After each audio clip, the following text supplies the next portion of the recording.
America, cause that boy good. Now tell me what got two tongues and knows how to spit rhymes. Two thumbs up, you gon' point him at this guy.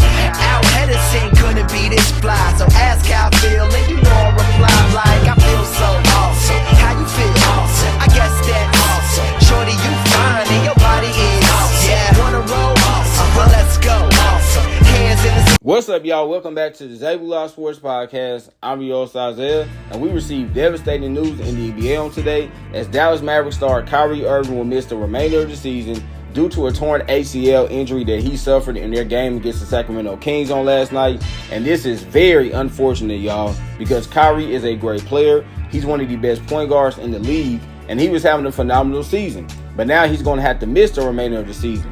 And I think the Mavs should consider taking the rest of the season.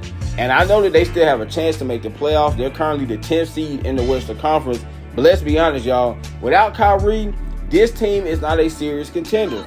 And I don't think it makes a ton of sense to rush AD, Daniel Gafford, and Derek Lively back from their injuries just to make the play-in tournament, potentially make the playoffs, and go up against the Oklahoma City Thunder or Los Angeles Lakers in the first round and get blown out. Because that's what's going to happen, y'all. If the Mavs make the playoffs, they're going to go up against the Thunder or the Lakers in round one, and they're going to get dominated.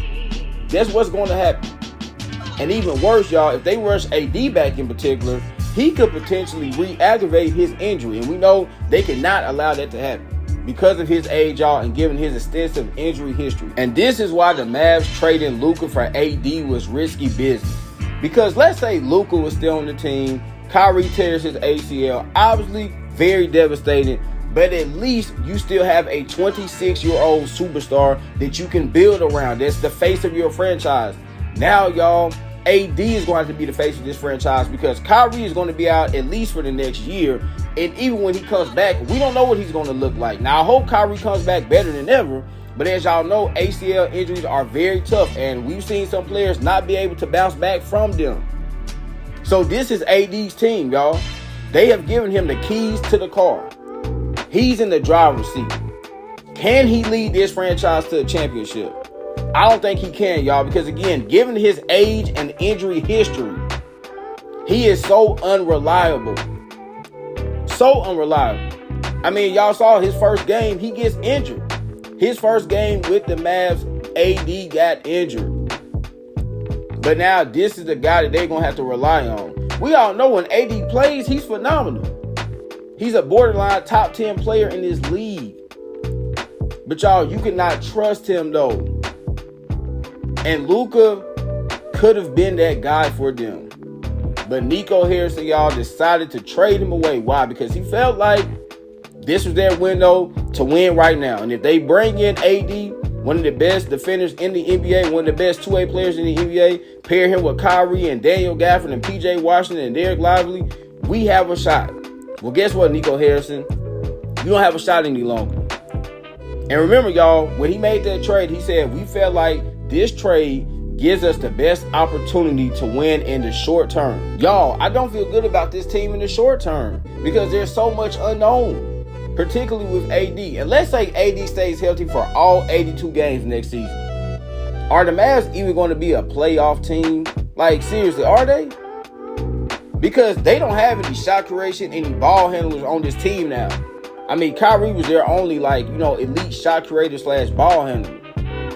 And without him, they're going to have a very difficult time scoring. They're going to be a really good defensive team, once AD and Derek Lively and Daniel Gafford and PJ Washington are all healthy. But they don't have a ton of scoring. They don't have a ton of firepower. So I think they're going to really struggle next season. So the short-term outlook of this team does not look that great, y'all. We already knew that the long-term outlook of this team looked really bad. That's why I don't know why Nico Harrison felt like this trade was good for them in the short and long term. In the short term, y'all, this trade had the chance to be good for them. Because if you compare AD with Kyrie for 2 or 3 years, yeah, you have a chance to compete for a championship. But now that Kyrie, y'all, has torn his ACL, is going to be out for an extended period of time, with AD, with his injuries, we don't know if we ever are really going to see this team at full strength, y'all, to its full capabilities. And because of that, the nightmare continues for the Dallas Mavericks, y'all. I mean, man, this past month for Mavs fans have been incredibly difficult. They, their GM traded away their franchise player. AD gets hurt in his first game. Then Daniel Gafford, he gets hurt. And now you have Kyrie Irving tearing his ACL. To make matters worse, y'all, the Lakers look like championship contenders. So not only are Mavs fans dealing with their own problems, but they're also having to watch Luka and the Lakers play some really high-level basketball. So this is just a very tough time to be a Mavs fan.